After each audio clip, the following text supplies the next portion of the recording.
Got something that needs a little TLC? Well, we have the stitches to help save them, and the lowdown on how to use them. Ready? Here's what you need. Let's look at back stitches then. Back stitches are strong, versatile, and with practice are so neat they almost look machine sewn. Every back stitch should be the same length and should have very little space between each one. Ready to give them a go? Okay, let's do it! Use a ruler and chalk if you need help staying in line. The chalk marks are easy to remove later on. Take your threaded needle and push it up through the back of the fabric. This is so the knot at the end of your thread is hidden.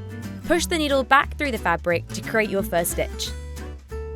Bring the needle back up through the fabric, then back down again, but at the end of the previous stitch. Bigger stitches are faster, but smaller ones will give you a more secure finish.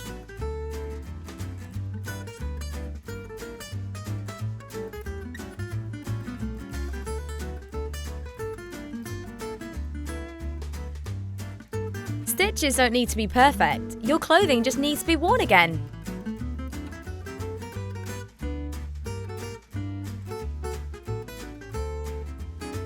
Got your stitches done? Now repeat the process. Once you're finished sewing, fasten your thread at the end with a knot. And you're done!